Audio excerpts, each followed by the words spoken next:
Helo a croeso i'r sesiwn hyfforddiant yn Vivo gyda fi, Emma Gregorian, a da ni'n mynd dros mapio syniadau a delweddu'r data. Da ni'n mynd i siarad am greu mapiau meddwl a mapiau syniad i gynhyrchu syniadau cychwynnol, creu map o'r prosiect i ddelweddu sut mae gwahanol elfennau yn cysylltu â'i gilydd, a hefyd creu diagramau gymharol i dangos y cysylltiadau rhwng codau. Felly, wrth edrych ar y cynllun sgrin yn Vivo, da ni'n gallu gweld i'r chwith, da ni'n gallu gweld yr adran visualisations, lle da ni'n gallu clicio ar maps yma, ond does dim mapiau eto. Felly, da ni angen mynd i explore yma, a wedyn clicio ar maps. Nawr, os ydyn ni'n hofro drostodd, mae'n esbonio yn union beth mae eicon yn wneud. Felly, dwi'n mynd i clicio ar maps, wedyn dewis map meddwl, felly mind map. Dwi'n mynd i clicio arno unwaith, wedyn dwi'n mynd i roi enw a disgrifiad i'r map meddwl, felly heriau prifysgol. Wedyn o ran y disgrifiad, heriau prifysgol, syniadau cychwynnol. Felly, efallai os dwi wedi cyfarddwyddo fy hun gyda fy data yn barod, wedyn dwi'n gallu creu syniadau cychwynnol a dechrau feddwl am sut fy syniadau yn cysylltu â'i gilydd gan defnyddio'r map meddwl. Felly, dwi'n gallu clicio ar OK. A dyma ni, a dyma'r ffeil. A da ni hefyd mynd i checio bod yn tic yn y bocs yma, ac os bod hyn yn golygu ein bod ni'n gallu golygu yr map meddwl, os ydyn ni clicio off hyn, dyn ni ddim gallu newid y map meddwl o gwbl, fel y gwelwch chi. Felly, dwi'n mynd i clicio ar golygu, a dwi'n mynd i clicio dwywaith ar y bocs yn y canol, yn y cylch. Dwi'n mynd i galw hyn heriau prifysgol, a wedyn clicio ar y bysell Enter, a dwi'n gallu gweld fy prif syniad. Dwi eisiau ychwanegu syniadau eraill. Felly, dwi'n mynd i clicio ar mind map ar ben y dudalen, a dwi'n mynd i ychwanegu syniad arall. Felly, dwi'n mynd i clicio ar heriau prifysgol, a dwi'n mynd i creu child idea. Nawr, mae hyn yn is-syniad sy'n mynd off y brif syniad. Felly, efallai pwysau gwaith. A nawr, efallai mae gyda fi syniadau sy'n mynd off hyn, a dwi'n gallu gwneud yr un peth. Felly, dwi'n gallu clicio ar child idea eto, a dwi'n gallu galw hyn arholiadau. Wedyn ar y bysell Enter eto. Wedyn eto, dwi'n gallu clicio yn ôl ar pwysau gwaith, a dwi'n gallu creu un arall, er enghraifft, gwaith. Cwrs. A fel y gwelwch chi, mae da ni yr ddwy cangen yma. Nawr, da ni'n gallu symud nhw, trwy clicio arno unwaith, a wedyn dragio fe o gwmpas. Da ni'n gallu gwneud yn un peth ar gyfer pob elfen o'r map meddwl, a hefyd da ni'n gallu symud pethau yn awtomataidd. Nawr, yn y cornel, da ni'n gallu gweld bod sawl opsiynau i wneud hyn. Felly, dwi'n mynd i clicio ar mwy yma, a da ni'n gallu gweld bod opsiwn mind map, bod opsiwn top down, a bod opsiwn left right. Felly, dwi'n mynd i clicio ar hyn. A dwi'n gallu gweld bod y map wedi aildrefnu, a falle bod hyn yn haws i weld. Da ni hefyd gallu clicio ar floating idea yma, a mae hyn i greu syniad sydd ddim yn cysylltiedig ag yr siart. Felly, dwi'n mynd i galw hyn efallai costau byw.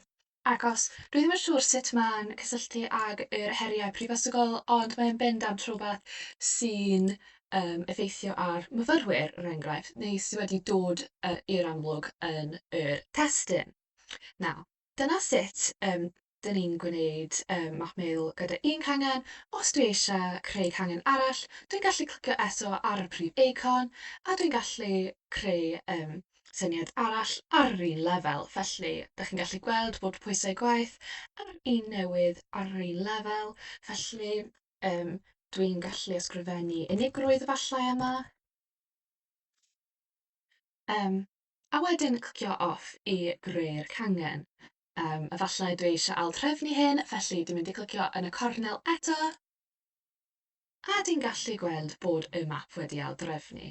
Nawr, os dwi'n hapus gyda hyn, efallai dwi eisiau dechrau drwy greu prosiect gan defnyddio pynciau hyn fel themau. A bydd y themau yn bodloni mewn hierarchaeth fel yma, lle mae prif syniad, ac o fewn hyn yr is-codau, neu child codes fel mae'n Vivo yn galw nhw. Felly, da ni'n clicio yma ar creu codes o cases. A da ni'n gallu dewis yn union be da ni eisiau nhw. Oherwydd bod gyda ni y themau yn barod, ni fydd hyn yn safio, bydd yn drysu yn Vivo. Ond os dwi eisiau gwneud hyn, rydyn ni'n gallu clicio ar lle dwi eisiau y codiau i ddod, a wedyn ar OK. Ond dwi ddim eisiau gwneud hyn eto, felly dwi'n mynd i clicio ar off.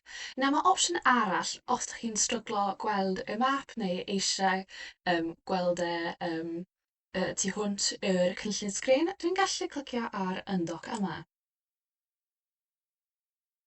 A fel y gwelwch chi, mae opsiwn felly i gweld yr map meddwl fel yr holl sgrin, a da ni'n gallu clicio ar dock eto i symud yr tab yn ôl. Nawr, os dwi eisiau cael allan o hyn, dwi'n gallu a bydd yn Vivo yn safio'r map meddwl yn awtomataidd. Felly, os dwi eisiau cael mynediad ato unwaith eto, dwi'n gallu clicio yma. Nawr, os ydyn ni eisiau creu map arall, falla map cysyniad. Dwi eisiau galw hyn strategaethau ymdopi.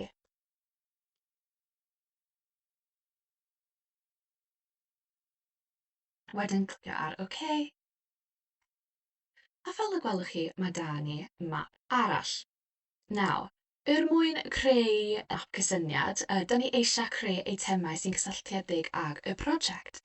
Felly, dwi'n mynd i clicio yma ar eitemau sy'n cysylltiedig ag y prosiect. A dwi'n mynd i dewis codau. Felly, dwi'n mynd i clicio ar codes yma. A dwi'n gallu gweld y codau i gyd. Nawr, dwi ddim eisiau cynnwys pob o'r codau, felly dwi'n mynd i clicio off hyn. A dwi'n mynd i dewis dim ond strategaethau ymdopi. Ond os ydyn ni'n clicio yma, bydd yn cynnwys hyn yn awtomataidd. Os dwi ddim, ni fydd hyn yn ei uwcholeuo. Wedyn, dwi'n mynd i clicio ar OK.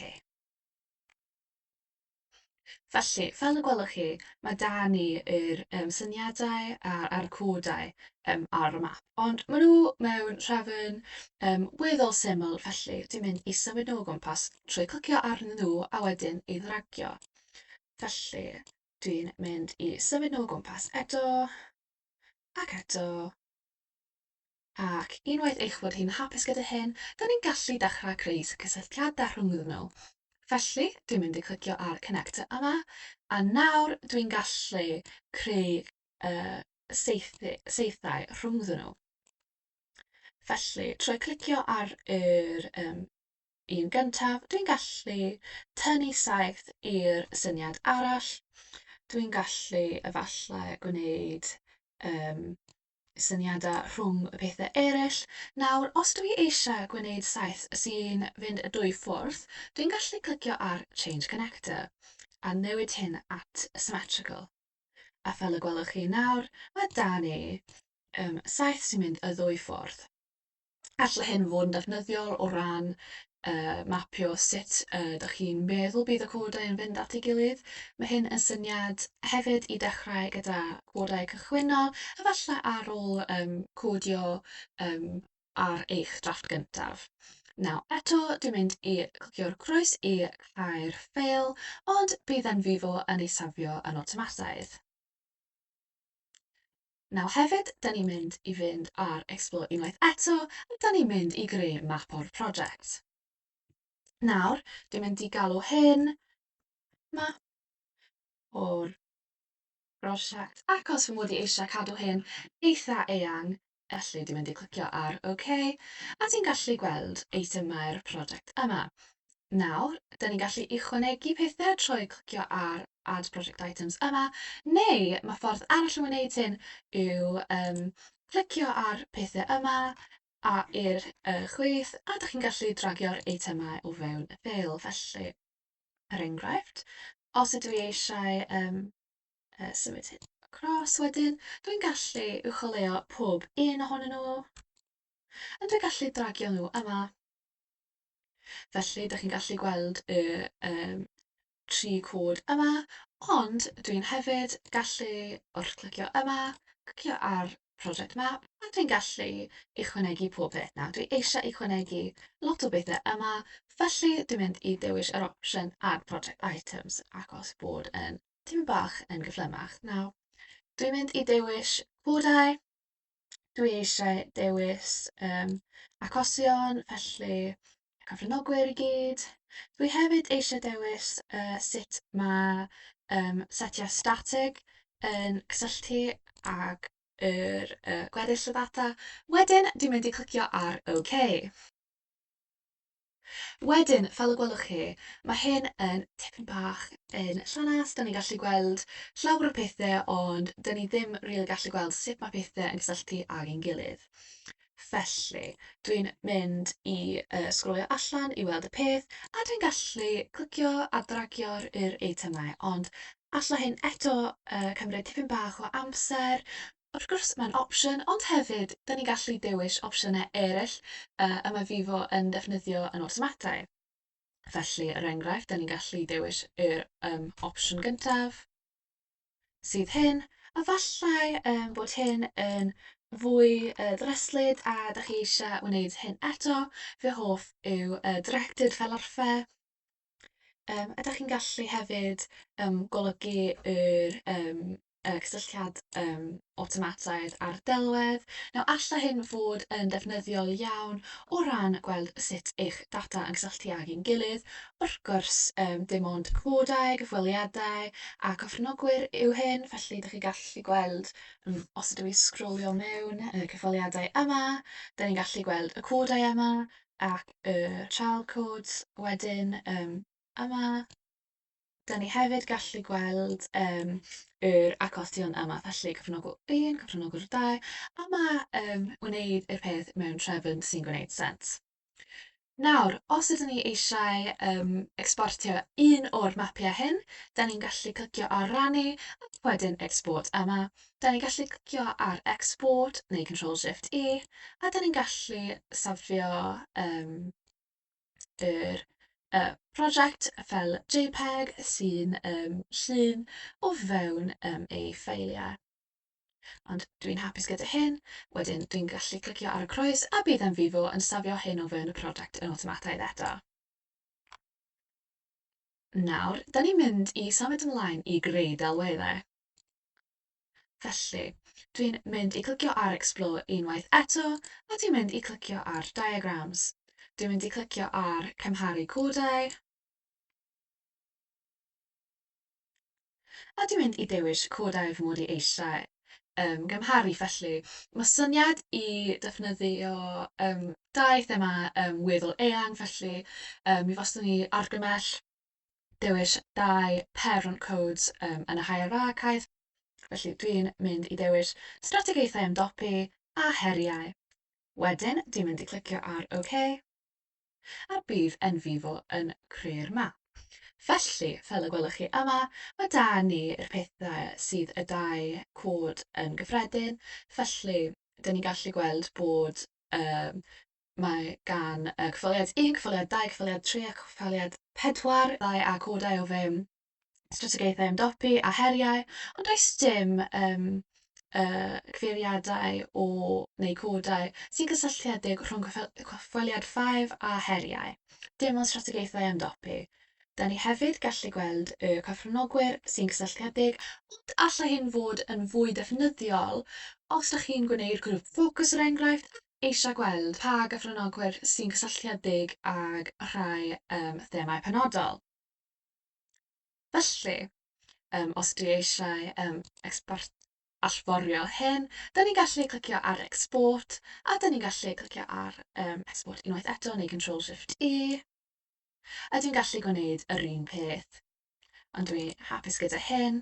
Bydd hyn hefyd yn safio yn awtomataidd o fewn y dogfen, felly dwi'n mynd i clicio ar y crwys. Hefyd, dwi'n gallu creu copi o'r prosiect, felly bydd hyn yn creu copi o'r map. Dwi hefyd gallu printio'r prosiect hefyd gan gynnwys y mapiau yma. Mae opsiwn i cynnwys y mapiau i gyd. Dwi'n mynd i cau allan o hyn. A nawr, os ydw i eisiau gweld ble mae delweddau neu mapiau, dwi'n gallu sgrolio lawr i'r chwith. A dwi'n gallu gweld o dan visualisations, os ydw i'n clicio ar maps, dwi'n gallu gweld fy prosiectau yma. Os dwi eisiau agor nhw, dwi dim ond angen clicio dwywaith arnyn nhw. Ac yna fe. Felly, os ydych chi eisiau dysgu tipyn bach mwy am sut i wneud yn Vivo, neu sut i ddadansoddi data gan ddefnyddio'r yn Vivo, dyma rester o ddarllen pellach da chi'n gallu gwneud. Mae hyn ar gael hefyd ar y porth. Diolch am ymuno â fi.